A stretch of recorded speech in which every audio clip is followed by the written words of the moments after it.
Happy Tuesday and welcome back to the Wolff Den presented by Win Again Academy. I'm Matt Wolff, founder and CEO of Ticket Time Machine. Today we welcome Leighton Sheldon to the Wolff Den. How's everything going? Good, Matt. Thanks for having me. Yeah, good. Excited for this conversation. I got my Ticket Time Machine baseball jersey on for the occasion, but for those in the audience who don't know who you are, just give us a quick introduction and then we'll get into it. Sure. So I'm a baseball card nerd, proud of it. Also a professional baseball card treasure hunter, proud of it. And I'm the owner of justcollect.com and vintagebreaks.com. Vintage Breaks is a platform and a company where we open up old packs and new packs of sports cards, Pokemon, and things of that nature, 7 days a week, live on our YouTube channel, found at youtube.com/vintagebreaks. And then on the Just Collect side of the business, been buying and selling vintage cards, appraising vintage cards for the last 25 years, and just bought a really great collection yesterday out of Yonkers, New York. What'd you get?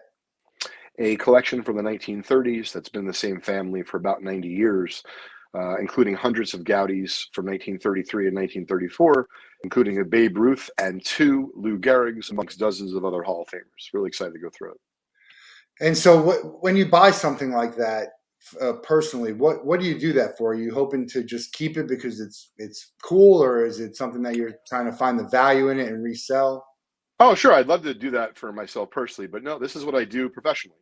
I buy and sell cards, as well as offer appraisals, helping estates and things of that nature. So with this particular collection, I bought it to resell at some point through Just Collect. However, what we're going to do first and foremost is we're going to archive it, and we're going to make sure that we tell the story behind the collection. And we do that, Matt, on our blog at blog.justcollect.com. We're really proud of that. It's kind of what separates us from, much of our competition, in the sense of a lot of folks look at it as a widget, and I'm going to buy 100 of them and sell them for X, buy them for Y. But we really like the provenance and the stories behind the collection. It gives people, a deeper connection to the actual material, and frankly, it's a lot more fun to talk about, and describe your experience, as opposed to, hey, I just have this card for sale, and this is what it costs. Yeah. Well, back in the day, I used to collect cards, and I have some show and tell later. I used to go to the English Town auction, to one of the Sure, largest very familiar with them. So did I. And now I'm in the ticket business, so I kind of look for tickets. A lot of people sell, and it's different now.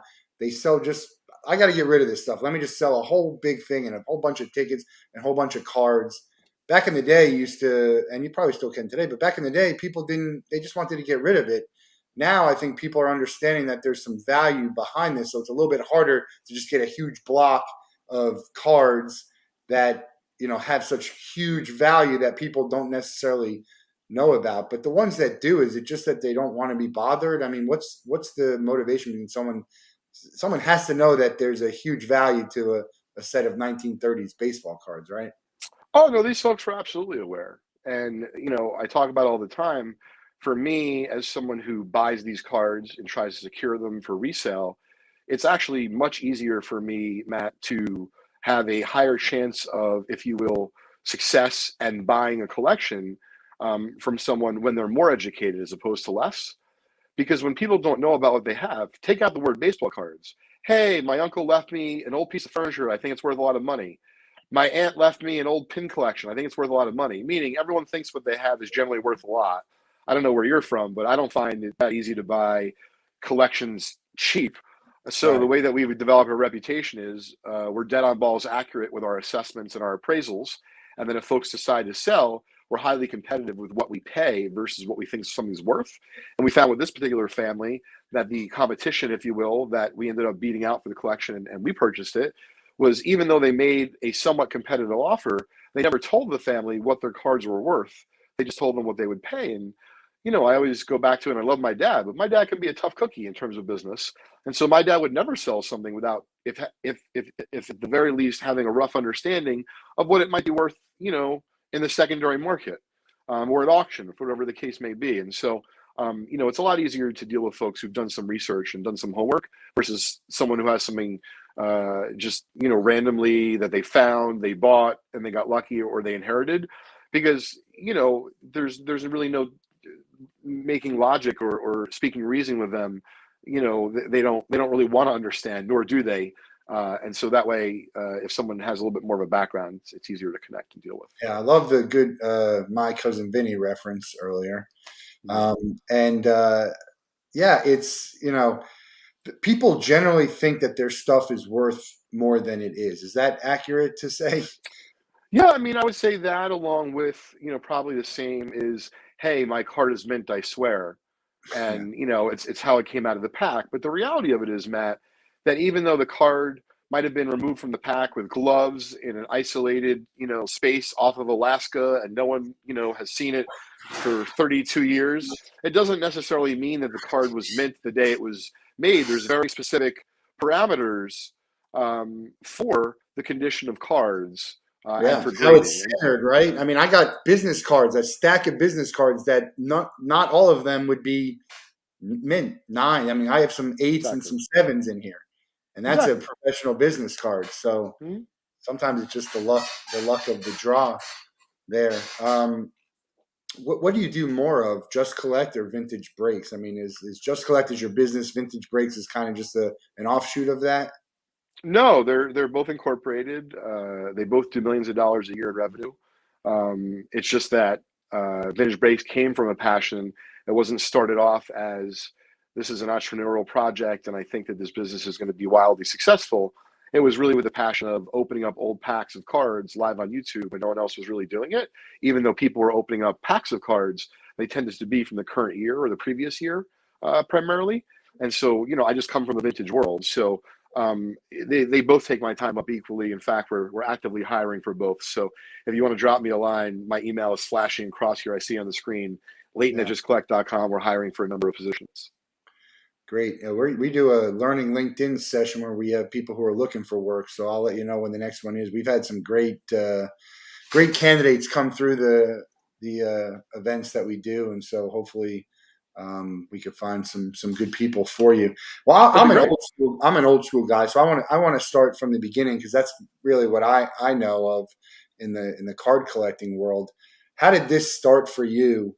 And how did it start? How did all of this start for you? I guess in the card collecting world.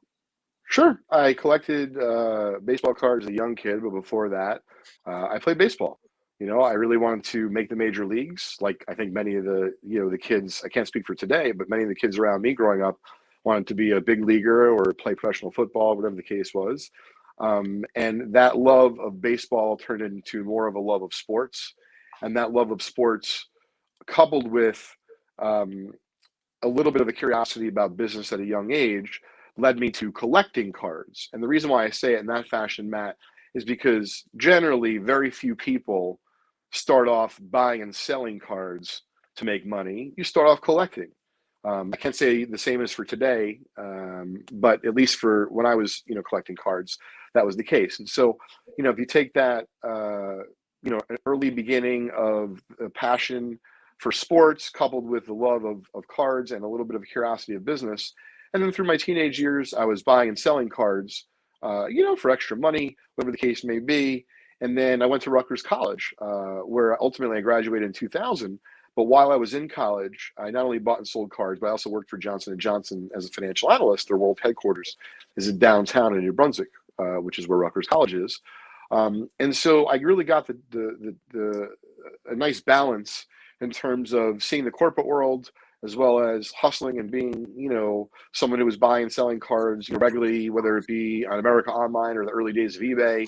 Uh, you know, um, and so when I graduated in 2000, the latest rage or that time was to be a business consultant. And I remember having the ability to pass on a few jobs that I was offered from, call them the big six firms, I think at the time, or, other similar related accounting or finance jobs or even marketing. I ended up graduating with a degree in management, but ultimately, Matt, I wanted to pursue something I was passionate about, seeing enough, if you will, heartache in my own household growing up. I'm like, you know what? I don't know much about life, certainly at 20 or 21. but I do know that I'd like to do something every day that I really like. And so when I graduated Rutgers College, instead of taking one of those corporate jobs, I found someone by the name of Mark Murphy, the baseball card kid, which for some of you who are my age or a little bit older in the hobby will know as the person who predated Steve Hart in the unopened space as the baseball card unopened specialist.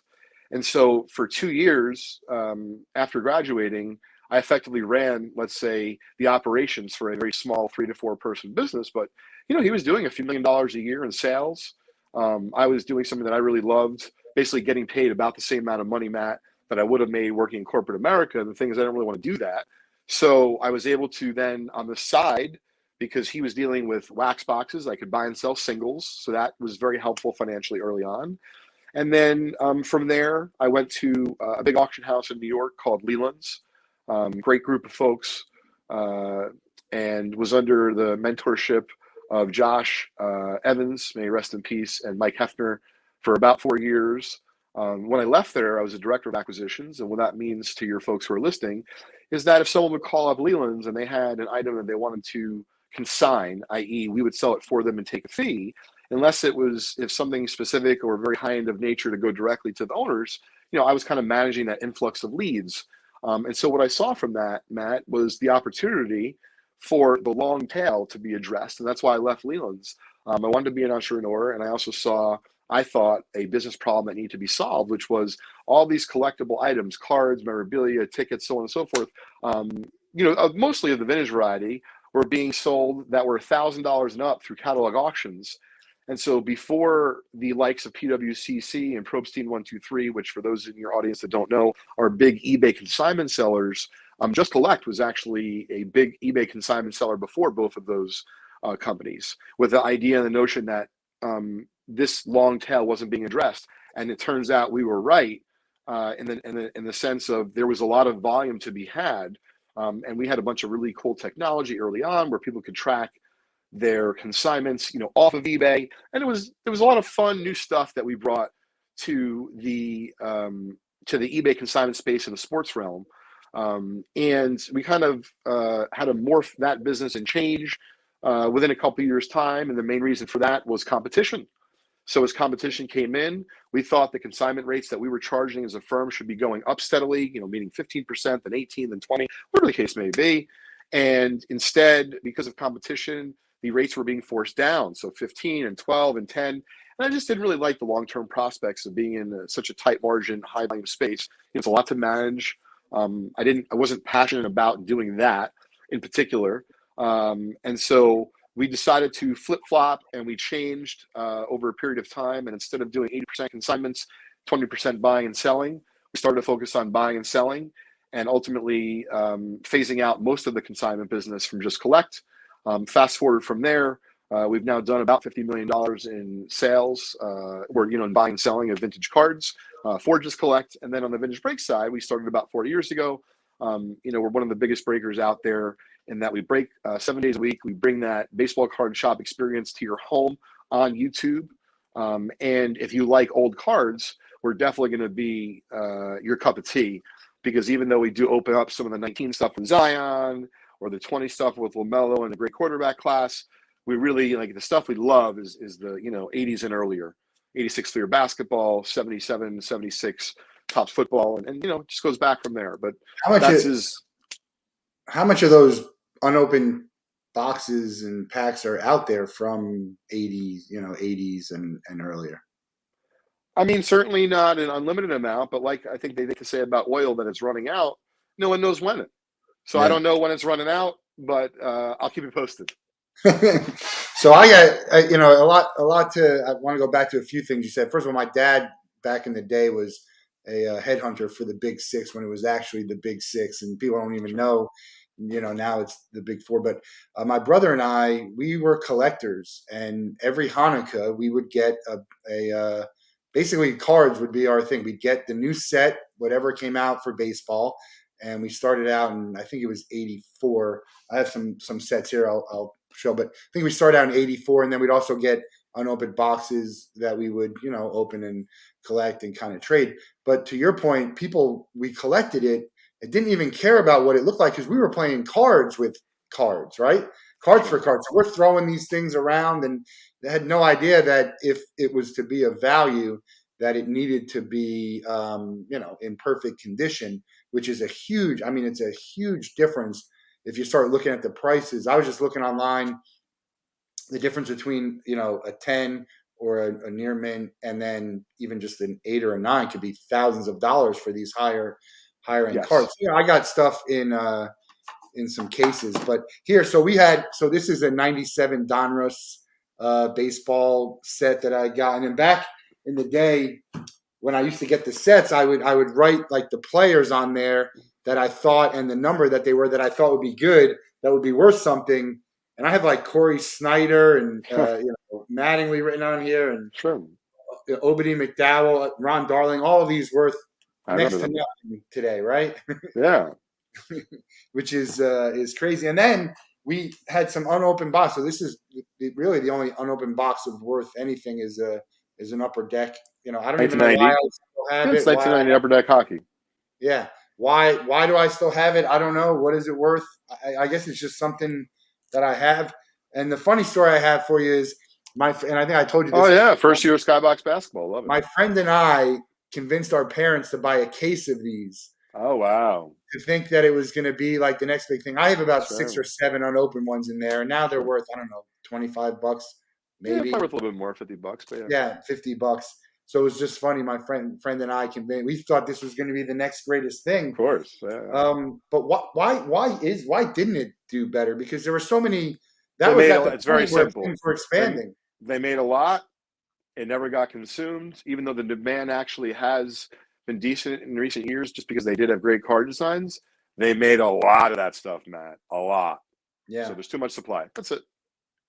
And that was the downfall of the card market. Now they have a lot of options, but fewer of each, and that's what fuels the market right now. Yes. So I mean, as a collector, I can't get into all. I bought a Kyle Pitts rookie card and a Trevor Lawrence rookie card just because I was at a card show and I'm like, let me just buy this and see what the hell. I got a Pete Alonso rookie, which is my only graded card. It was actually graded at the show, and it was like $20, which you can't even get a card graded for $20 now, right? So not these days, no. It seemed like a pretty good buy for me. So that's my only graded card. I like going to the shows just to look. I'm not a big buyer. Do you actively go to these shows? I mean, where do you find your cards mostly? Sure. So we source our cards from a variety of places. We literally get every day through our website at justcollect.com dozens of email inquiries. We probably get at least a dozen or 24 phone calls a day, to our company. And then I buy a lot from the secondary market, meaning auction houses. I'd go to conventions to buy. And then just word of mouth, because if you treat people well and you pay them fairly, inevitably people are going to come back to you, or you're going to become known, even if it doesn't say in the yellow pages, even though I know it's a very old reference. We become very good at, like, for example, if your audience wanted to Google while they watch this, how do I sell my baseball cards? Organically, my company, Just Collect, comes up very high in the search engine rankings because we provide a lot of great information to folks that's free of charge. Whether it be they have a question, should I get my cards graded? How do I store them? How do I ship them safely? Very basic questions like that. We try to answer them for folks on our website. And so ultimately it leads to a lot of traffic to our website. Even though we don't offer anything for sale, with all the information that we provide to the collecting community, it ultimately leads to a lot of inquiries from, anyone from someone who has just inherited a collection all the way to the most experienced of the collector. Back in the day, we said it used to be we were card collectors. Are these people are people considered collectors anymore if they're just buying, sell, and speculate? Well, I don't know who makes the rules, but yeah, there's collectors, then there's dealers, and then this is what I fancy myself. Well, to be fair, also investors, and then there's hybrids. And so I fancy myself a hybrid because, candidly, if I just did this for money, I'd probably do something different for work. But I really love the space. And so, because of, for example, yesterday's collection, I'll probably keep a couple cards from it, especially after we blog about it. I have a 6-year-old son, Crosby, so that if he's watching later, he can say I gave him a shout out. But all kidding aside, what's nice is because we archive and we share the stories with our community, and to be fair, the the general World Wide Web. When my son's 11, he's 6 now. We're going to be able to look at a card from, let's say, several collections that I've been able to hang on to through the years, and really explain to him what his daddy does for a living. And so, for me, if you can't enjoy the ride, whether it be your doing multiple, things and wearing different hats the way that you're doing, or the same thing in my world, Matt, right? I don't walk around with a notebook and like judge people and say, wow, that's a really good thing to do or not. I'm just trying to find my own, place in life and to be happy. And so because we have to work so much, I figured that if I can be an entrepreneur, which I do enjoy being, but I don't want to necessarily be an entrepreneur in spaces that I have no interest in. Yeah. So, we as the companies that operate out of Somerset, New Jersey, which is a mile from Rutgers College, feel very fortunate and very grateful that we're able to do this for a living. Kind of being this caretaker, or these caretakers of not just baseball but basketball, football, hockey, etc. history. Probably stuff that candidly should be in a museum if all was right in the world. But the fact that we're able to buy and sell this like it's almost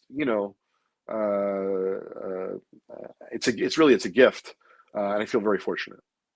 In the buy sell world, what percentage of cards that you're buying do you know is going to make a profit? Are there some things that you just kind of take a stab at, or is it all, hey, I'm buying this, I know I'm going to be able to sell it for X? No, I mean, I would say that most of the stuff that I'm looking at, I know exactly what it is. I know it's going to be worth, but I would tell you that, Matt, just like any other business, there's also about the function of time. So a lot of people who look at my business will say, "Hey, Leighton, here's said collection, such and such collection. I'm making it up. It's $5,000, and I'm going to sell it to you for 2,500. So you should be able to make 2,500." I'm like, "Yeah, but that's a lot of work." They're like, "Yeah, but you can make 2,500." So, Matt, the one thing you have to keep in mind, no matter what business you're in, is your own value of time as well as your team's value of time. So if you work for yourself and you have no other employees, well, that's pretty easy. If you work for yourself and you have a staff, it becomes a little bit more difficult to figure out, but it still can be done. And so I not just consider how much you can make, but also how much time it takes. And so if something's going to take a ton of time, we'll just simply pass, on the collection. And sometimes, you'll reach a deal because you have to pay less. They'll be willing to sell it for less, but I don't try to offer less when it's going to take me a lot of time. I generally try to pass. So that's a big factor for us because, the one thing that folks don't really consider as, let's say, collectors, or Matt, you have to consider that you didn't name this group, but when someone comes to me, let's say they're not a collector, they're not a dealer, they're not an investor, but they're someone who just inherited it, or their neighbor gave it to them 11 years ago. And like, you know what? They want to cash out. All of those folks are in different buckets.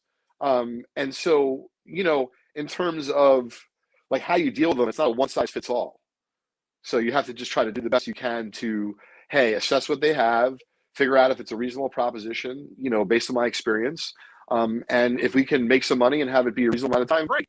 Everyone wants to buy one card for 2,500 and sell it for 5,000, right? But that doesn't really happen. And to give your audience some, context and a little bit of, pulling back the curtain on our process. So, for example, for graded cards, Matt, so these are cards that are graded by PSA and SGC, and in some cases Beckett, we're going to pay, in most cases, 70 to 80% of what that item's worth. So if an item is worth $1,000 and we give you $700-800, you got to imagine that there's going to be some time that has to be taken. Like I can't sell every card just by blinking my eye or closing my eyes. Well, you have to do work. So when you start to consider it like that, we pay very aggressively in terms of the inventory we are looking for, but we're not able to buy everything because of the amount of time that it takes to process and so on and so forth. Yeah, and so, but you're confident that you can sell at whatever the value. I mean, the card, it's all stuff is worth whatever someone's willing to pay for. Obviously, there's Beckett Guide, and people have an idea of what's sold before. Is there a lot of people paying too much or people letting stuff go for too little that really messes with the market? I mean, I couldn't really tell you, just because, in my world, we have a high batting average. So in other words, in terms of the people that we're interested in their material, we do very well in terms of, working out deals with folks. If they're reasonable and we're reasonable, it's a meeting of the minds. But the reality of it is we actually only buy, let's say, a very small percentage of the amount of inquiries we get, because a lot of the inquiries we get are, hey, I have cards from the 80s and 90s. I'm curious if they're worth anything. And then you get images, and it's an 84 Topps Dan Marino that the dog ate, right? And at the 89 upper, they had King Griffey Jr. that was in their lawnmower. And they're like, it's mint or it's close to mint. I'm like, no, it's not. It's not close to mint. And of course, trying to have some fun with it here, Matt. But it's not always about like the cards are not actually worth anything. It's the condition has a function, as well. So, you really can't say one size fits all. But I would tell you that we at Just Collect like to buy the earlier the better. So if you told me you had a collection from the late 1800s, which is really when they started to produce tobacco cards and baseball cards and things of that nature, that's really exciting to us. We don't get those calls every day. Whereas on the flip side, I don't know, every day we probably get dozens of inquiries about 80s and 90s cards.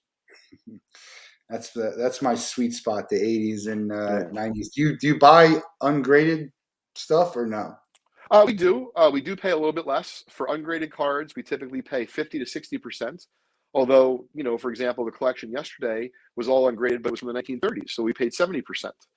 So it just depends on what it is. But in general, ungraded we pay a little bit less, because if you do have to get the cards graded, there's a substantial expense to do that, especially these days with the grading companies having a backlog of cards to be graded.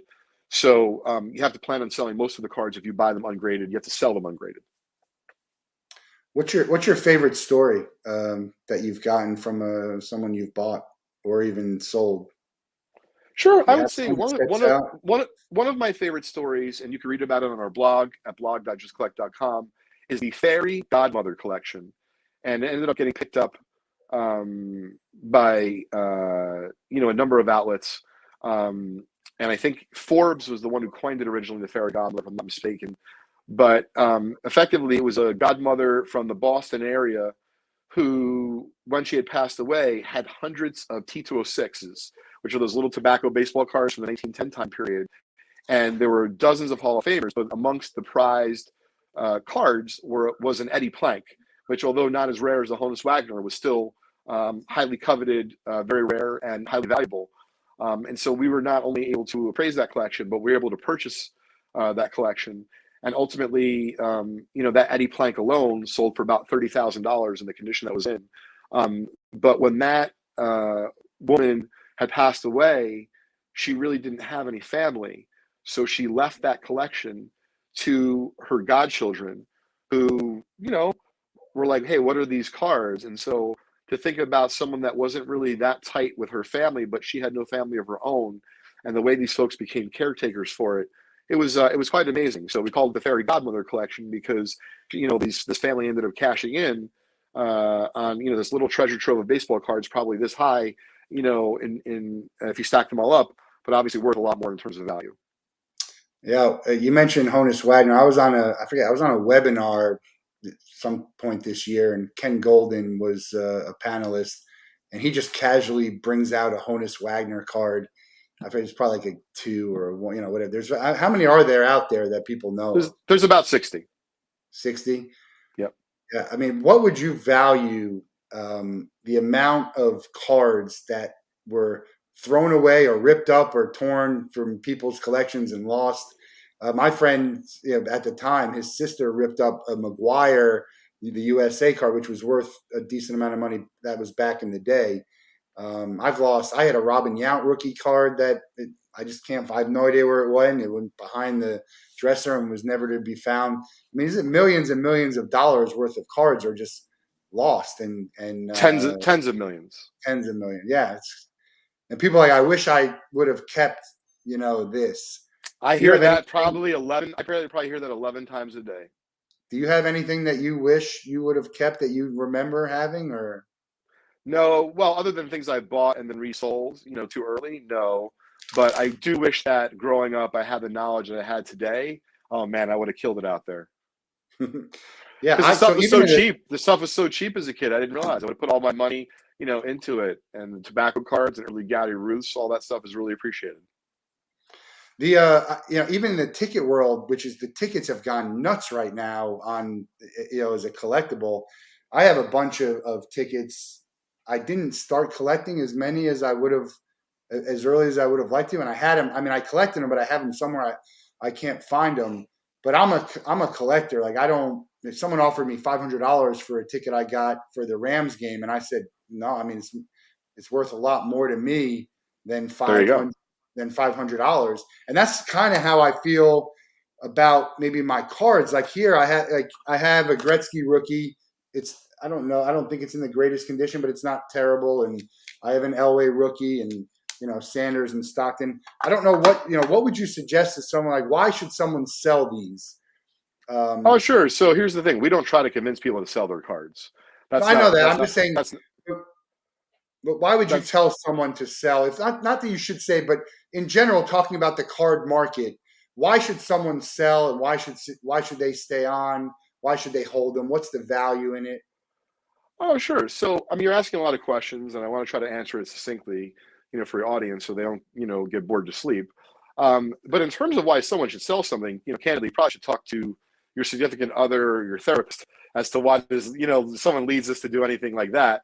But in terms of, just like the natural act of like, hey, I'm trying to make my way in the space, and what should I do with my collection?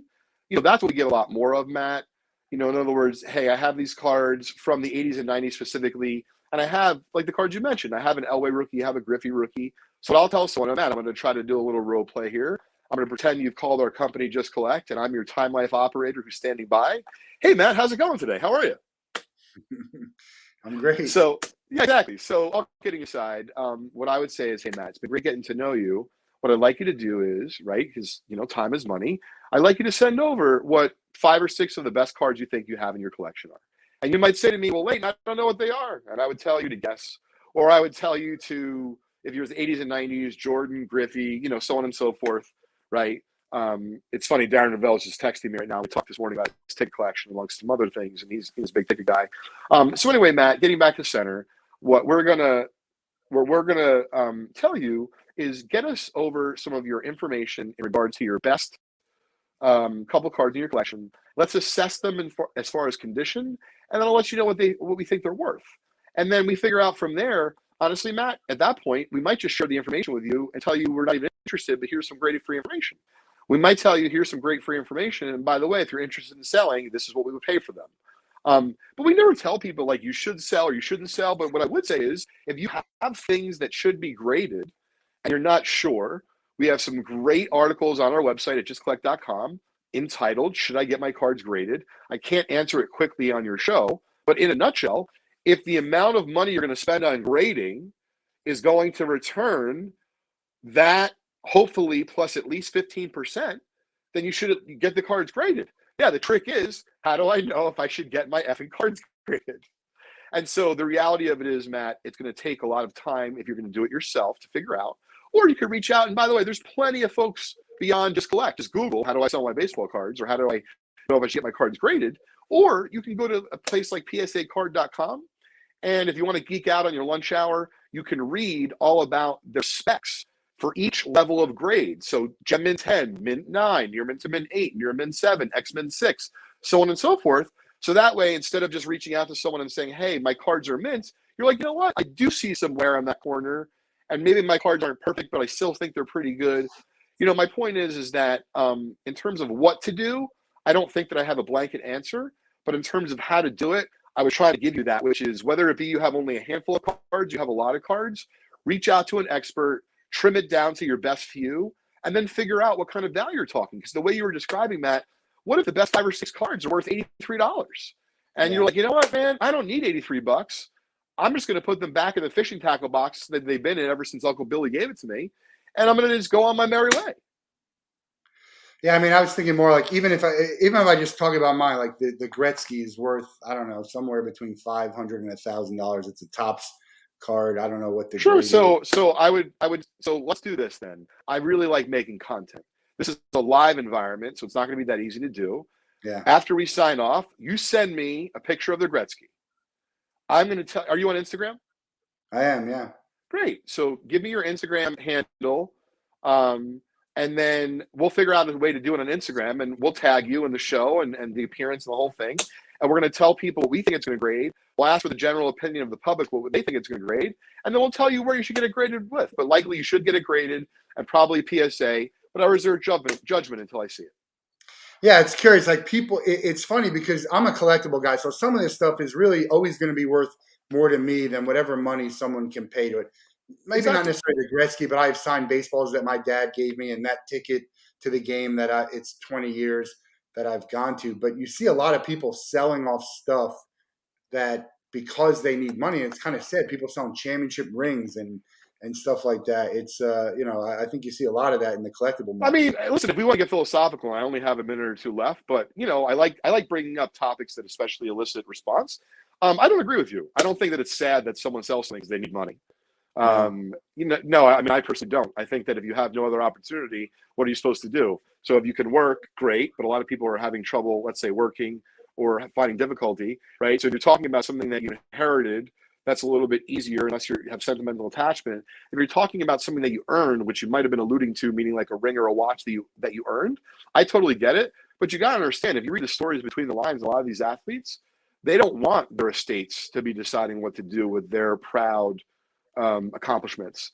Dr. J, for example, did not sell his stuff through SCP auctions because he needed the money. He sold it because he was trying to give it to certain charities of his choice, while he's still here to do that. And so I certainly respect that, but I also candidly respect people who just sell things because they need the money, because there's a lot worse ways to get money. And I'm Yeah. not saying this in any self-serving way. Like, this doesn't help me at Just Collect. I'm just giving you my honest opinion. If you have stuff, and I'm trying to be polite here, sitting around your house, whether it be it's baseball cards or if it's thimbles, yeah, that stuff sitting around your house and you're in debt or you have credit card, balances that are making you uncomfortable, please, like, this is a public service announcement. You shouldn't be having that stuff. You should sell Right. it, turn it into cash through an eBay consignment seller or an eBay drop-off place or a buddy that, deals in thimbles or Barbie dolls or whatever. Because at that point, Matt, to me, you don't own the stuff. The stuff owns you. Right. Yeah. And that's It's not your money. that's no good.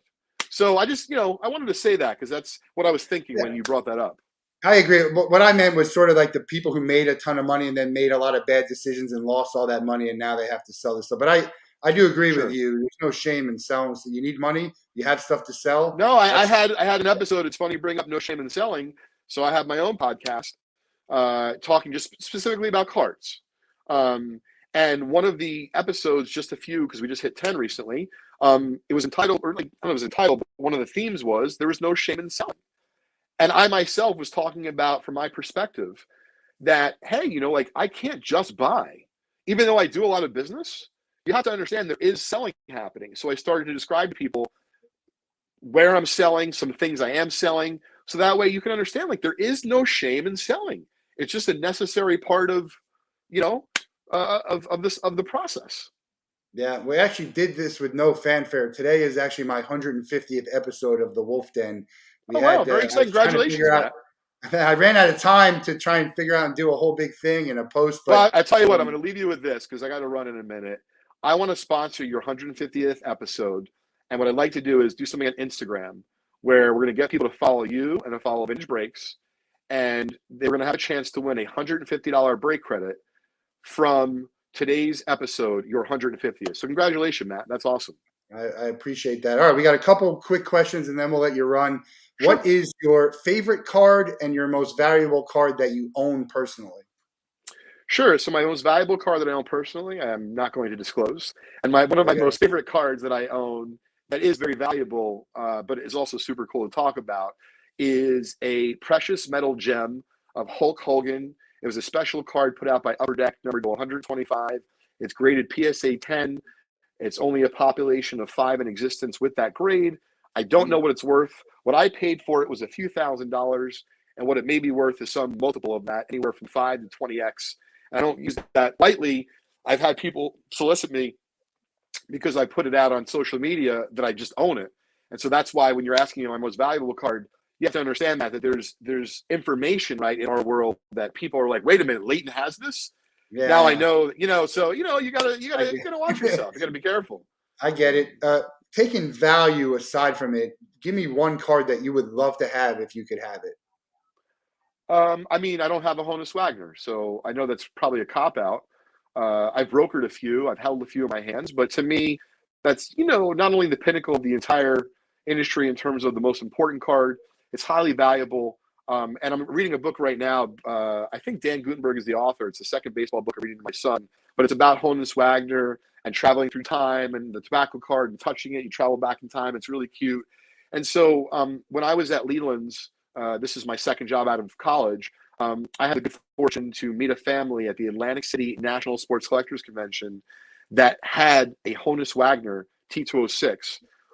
They invited me to their home. They were considering selling it. It was real. It sold at auction at the time. It was trimmed very badly for $67,000, which was a record at the time. I wanted to buy it very badly. I did not have the money at the time. And we got those folks on the Today Show in New York. And this was an older couple. We got them a limousine all the way from where they lived in Smithville, New Jersey, all the way out to New York City. So that was definitely one of the more fun experiences I had. And ever since then, I can't stop thinking about the Wagner. The Mantle card that just sold for $2 million like 10 years ago was sold for 50,000, right? It's crazy. Nuts. Yeah, I mean, the market for the highest end of vintage is very, very strong right now. Yeah, crazy. All right, we'll let you out of the Wolff Den. The same question we ask everyone. You have 24 hours you could spend with anybody in the world. They have to be alive, and you can't be related to them. Who are you going to pick, and what are you going to do with them? We're putting a list together. We're doing outreach. Going to try and make it happen for all of our guests. Sure, no, that's super cool.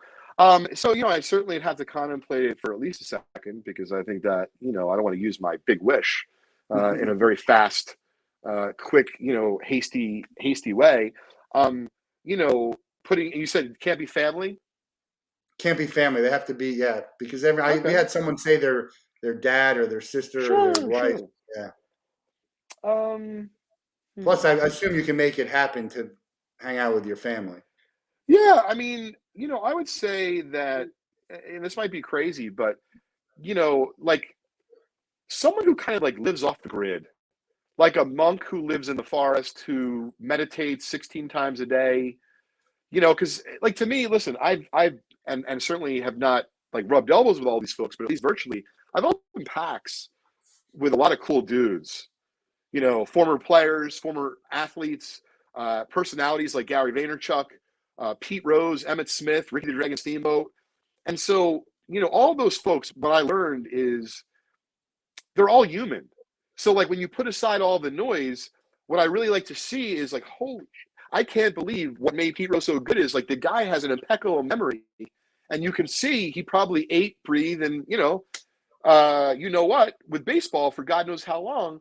So for me, as I get a little bit older, trying to figure out like how do you get the most juice out of the orange, right?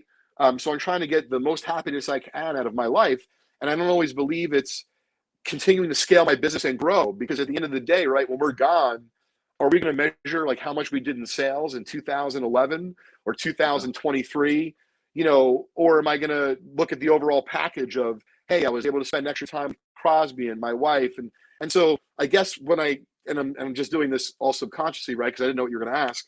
The reason why I like to meet someone who's living amongst, if you will, like in the forest or in the nature or in the wilderness is, hey, like being without all that noise, what's working for you? What do you love? And then honestly, I would take the best of hopefully both worlds and try to make it work moving forward. We've had the Dalai Lama as an answer on the. There you go. It's probably the closest to that. Yeah. Would you like to see Pete Rose in the Hall of Fame inducted? Oh, me personally, yes, absolutely. Yeah, I agree. All right, well, we'll connect with the Instagram and get the contest or up and running and some information out there. I'll send you that. But really appreciate your time here. I always love talking about cards and collectibles. Check out justcollect.com, vintagebreaks.com. You can email Leighton at leighton@justcollect.com. Check out his blog.justcollect.com, and all over social media. Thanks for joining, and I look forward to hearing what comes next for you.